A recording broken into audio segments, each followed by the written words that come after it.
I'm sorry, my friend, because I was accompanied to submit the accreditation at the COMELEC. The approval was September 5, 2018.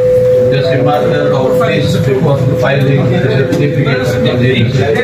I'm referring that file of the Vice President. Sorry, I am referring that without him, finance this political party, wala ho ang PFP. I am referring to Engineer Tony Marfori. Siya po ang nagpinas. Sarili ng pera, ang ginamit na nito, yung mga nakikinabang ngayon doon sa partido natin. Hindi so, wala silang ginawa, ginugol dito. Itong si Engineer Marfori ang gumastos. Kaya meron tayo national political party ng PFP. Dagdag ko lang, sandali lang, Asam. Si Engineer Marfori ang nag-bankroll ng initial expenses while we were organizing the party. Pero ang nangyari, nung naging partido na, at saka nung ginamit na ni BBM yung party, ang kumolekta ng reimbursement for the expenses kuno is si Lanchon at saka sa Biones. Hilingan nila ng 10 million si BBM para kuno sa ginastos nila. Pero binulsa nilang dalawa yung 10 million.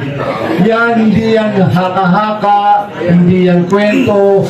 Nandun yan sa libro, page 292 ni Attorney Dick Rodriguez. Pero gumastos talaga si Engineer Marfori. Siya lahat, hindi lang 10 million. Alam ko yan. Hindi lang, pero hindi siya tumanggap ng reimbursement, kundi yung mga dalawang unggoy na yun.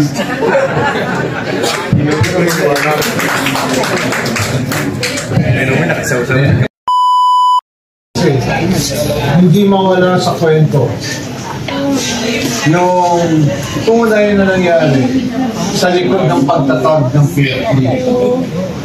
Ang hindi dapat mawala sa kwento na ito, noong taong 2017, nung nagkaroon ng anniversary ang MRRD sa Pasay City, Cuneta, Astudo. Para maging official lang yung ating usapan, yung MRRD, yan yung grupo na isa sa mga original groups na sumuporta sa candidacy, sa pagiging kandidato ni dating Presidente Rodrigo Duterte. Nung nagkaroon ng anibersaryo ang MRRD doon sa Pasay, out of the blue,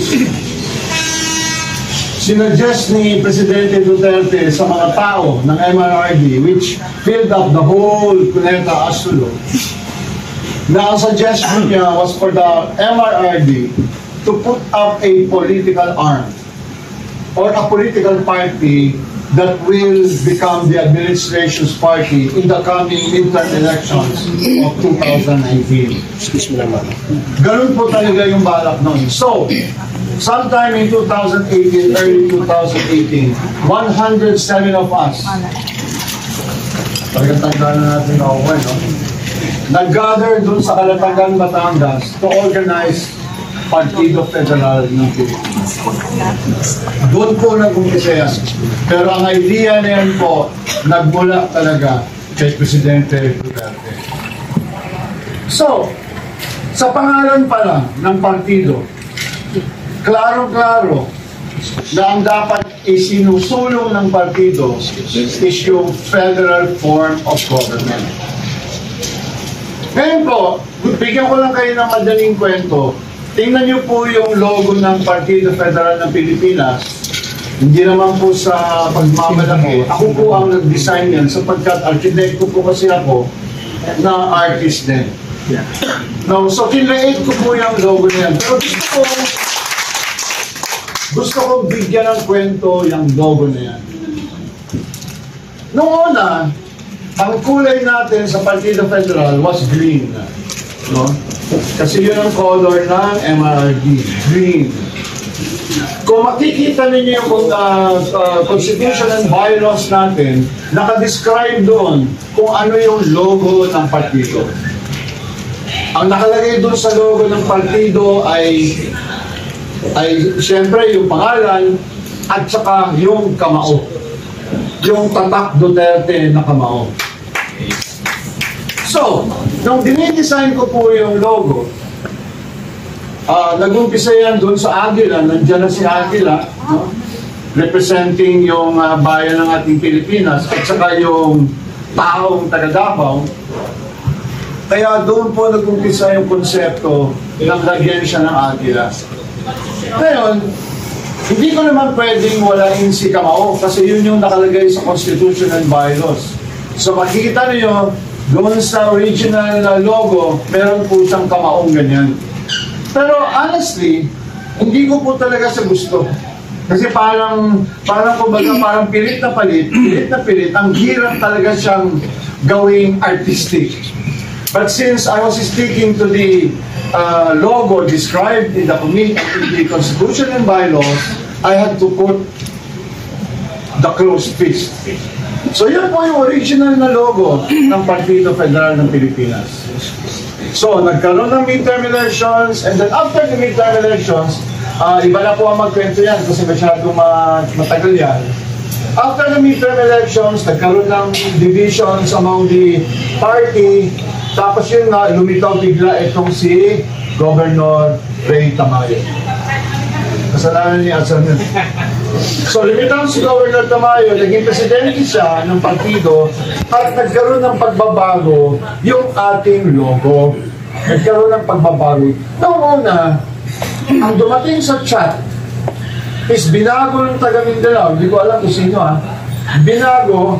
At yung parang clone ng Aguila, parang ginanon yung mundo, ganyan. Hindi ko maintindihan kung not even from an artistic point of view, hindi ko siya maintindihan kung anong message na gustong i-come across. So pinaglaban ko, kasi sabi ko, ako naman ang gumawa ng original niyan, hindi pwede. So, ang ginawa ko, binago ko, no, hindi ko pa rin tinanggal yung clause. Kasi yun na, kailangan maging consistent with the fees. Kaya nga po, yung Aguila, nagkaroon ng dalawang clause, no?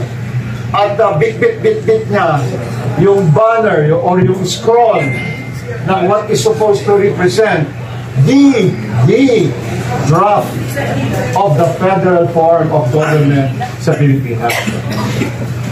So, doon sa buong kwento even about the logo, even about the establishment of the party, ang hindi nawawala po doon sa dalawang kwento na yan, si Digong at saka si federal form.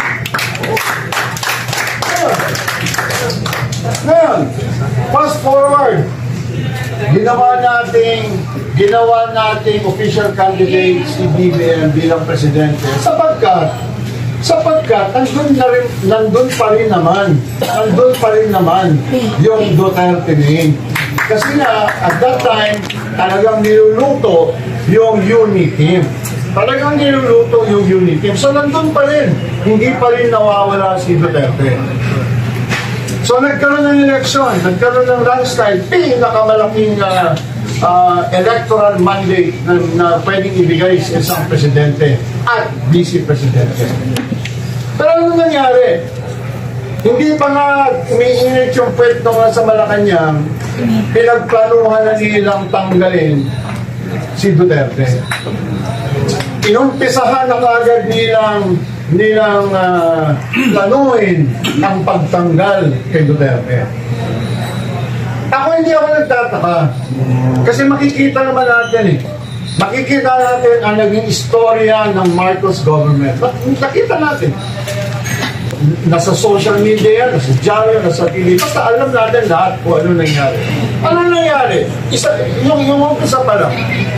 Tingnan ninyo yung kawalang hiyan nitong Marcos government. Tingnan nyo. Hindi lang kawalang hiyan, kawalang respetuhan, kawalang utang dalooban. Ang unang ginawa, sinibak si Vic Rodriguez. Bago sinibak si Rodriguez, ako mismo sa telepono ko, nakatanggap ako ng 160 intelligence reports sa mga kabalastugan tulo ni Vic Rodriguez. Sino ang nagpadala? Si General Lanchon. Hindi niya pwedeng itanggihan sapagkat nandito pa rin yung Viber chat namin dalawa. So, noong una, gusto ko maniwala. Hindi ko naman kilala si Attorney Vic Rodriguez. Gusto ko maniwala. Pero, alam naman natin na nangyari, dinahilan ng pala yun para siya sibakin. Ngayon, nung sinibak si Attorney Vic Rodriguez, talagang kinita ko siya. Kinita ko si Attorney Vic Rodriguez sa tulong ni Brother Asa. Nung nag-meet kami, sinabi niya sa akin, walang katuturan lahat siyang mga intelligence reports na yan. At dapat nga, kasuhan nila ako. Pero ano nangyari? Kahit na isang kaso, wala silang isinampa. Sapagkat puro kasi namalingan lahat yung intelligence reports na yun. So, ano ba ang kadahilanan kung bakit talaga siya sinibak? Sinibak siya sapagkat gusto niya mag-establish ng isang good governance na gobyerno, at ito naman ay tinutulan ni Lisa Araneta Marcos na na-inexplika ni Atty. Vic sa kanyang libro. Kung gusto nilang questionin yung mga sinulat ni Atty. Vic Rodriguez, bakit hindi nila pailan ng libel? Bakit hindi nila pailan yung libro na ipatigil ang pag-imprenta niyang libro na yan? Sapagkat yun ang katotohanan. Kaya ko ito pinapaliwalag sa inyo, mga kapatid. Kasi nga, nasa isang partido tayo na ang konsepto is federal form of government. Pero anong ginawa ni BBM? Anong ginawa niya? Umpisa pa lang ng administration niya. No, that is not my priority. Tila wala nang pag-asa ang federal form of government. Ay, yun ang tinayo natin itong partido na ito dahil doon, tapos hindi niya ipupush. Ha? Hindi niya ipupush. Tapos, pinupush natin ang good governance, pinupush natin ang honesty, pinupush natin ang anti-corruption, and yet, anong nakikita natin lahat ngayon dito sa ating kapaligiran? Corruption talaga, here, there,